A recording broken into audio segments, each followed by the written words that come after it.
Yeah, it's a beautiful day. Oh, man. Totally cool. We Yeah. got some sun in Belgium. Actually, finally, yeah. We've been like out since beginning of June or end of May.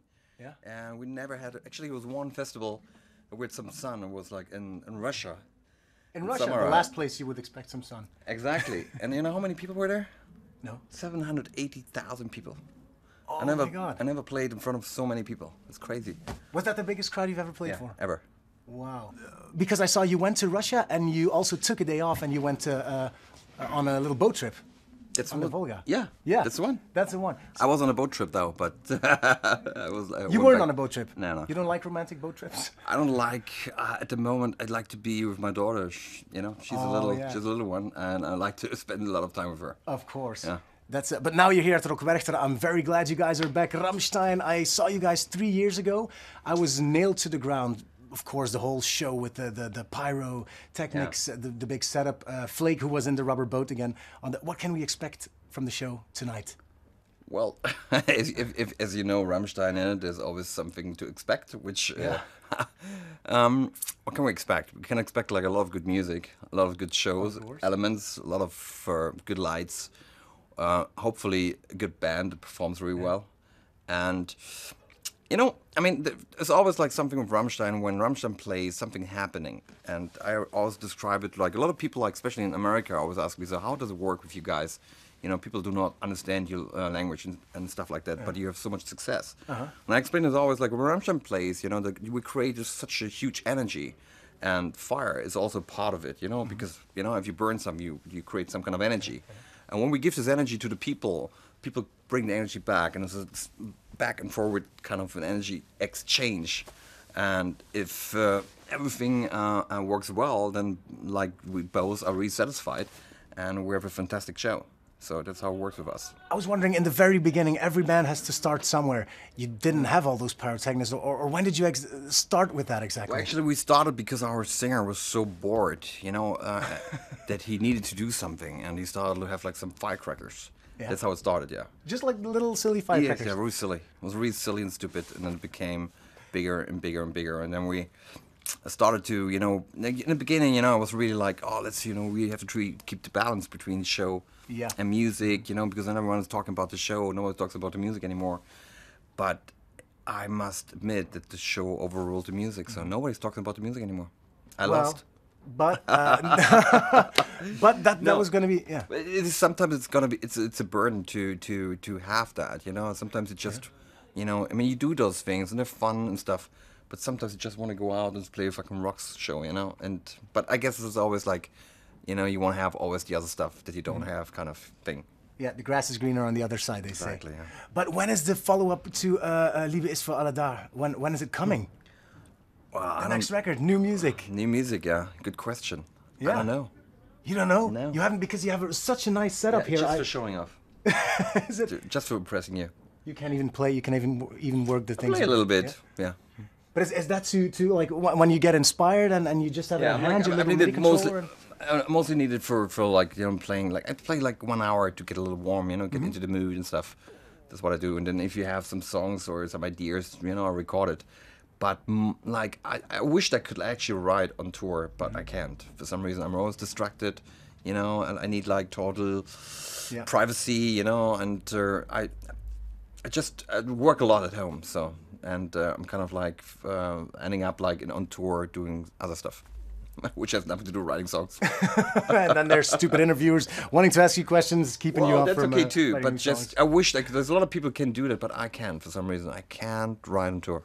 Well, you're not the only one. I spoke to a lot of bands today, and most of them are like, no, it's touring or writing. We can't combine both because there's so much going some on. People can actually, and it would be a perfect thing, you know, because there's so much time that you wait.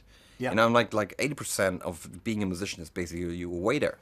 You know, say you're a musician, you'd be a waiter. You're waiting all the time. That's or you can party, of course. It struck me when I walked into your backstage. Yeah. There's a shower room. There's the backstage dressing areas, but there's also a party room. What goes on in there, Richard? What does it say, guys? What's going on? What kind of parties? I imagine. just an after-show party. The problem is always when we play on festivals like that, nobody has parties organized. So we actually, the band, say, listen, like, you want to meet all the other bands, you know, and we want to talk to a journalist, you know, and that's why we do parties. Okay, oh damn, so I did this interview way too early. I should have done it after the show. That's right. No, but you know, just normal after-show parties, you know. We just really like to hang out a little bit. We don't, you know, drive immediately to the hotel. So we just, you know, for a couple of hours, you know, have some drinks, talk about shit. That's really cool. No. Who's like the last person that, because you've met so many people, that you met and you're like, wow, this is a really, that was a really nice conversation. That's a really nice guy, a really nice band. Actually, I talked to, I was really impressed with the guitar player of Billy Talent, Ian. Oh, I've met those guys. Yeah, they're really nice. I just talked to him like for a while. We had like you know, we talked about a lot of gear and like stuff like that. So that was kind of impressive. Yeah, he was cool. Very, very cool. All right, I was wondering what your favorite video of all your cool videos is. Mine is kind of Lust with the fat suits, because that's the last release you did with all the videos combined, the collection end of last year. But what's your favorite and why? Is it hard pick maybe? I mean, this video is kind of cool, actually, I must say. Yeah. I would probably use Pussy because it was such an interesting trip. Yeah. What we did. I don't like the song so much. So, but I like the video a lot. Yeah. Yeah. And the extra dildo set that you made with it as well. Yeah. We actually gave it away on our channel to viewers. Yeah, it was really cool. Too? No, because we had to give them away. I was like, I'm taking this home, not for me, for my wife. No problem. Do you have one here? Yeah. Yeah. No, but a lot of bands have covered your songs, and I know that most of them, or I heard Till say that he thought they were shit. They were like, I didn't like that cover song. If there was one band who you would like even ask, who could ask permission for you to do a cover song of Rammstein, who would it be? I would love to hear a Depeche Mode version. Oh, yeah. Dave Gahan, Martin Gore writing. Could be interesting. Yeah. Have you ever met those guys? Yeah.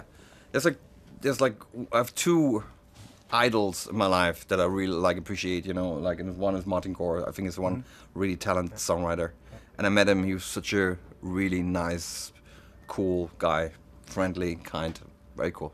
Yeah, and Depeche Mode are playing tomorrow, but you won't be around probably tomorrow. I know. I just saw it on the list. It's like, what the heck? I'm like all the best bands, you know. I don't know what is what. Always, nah.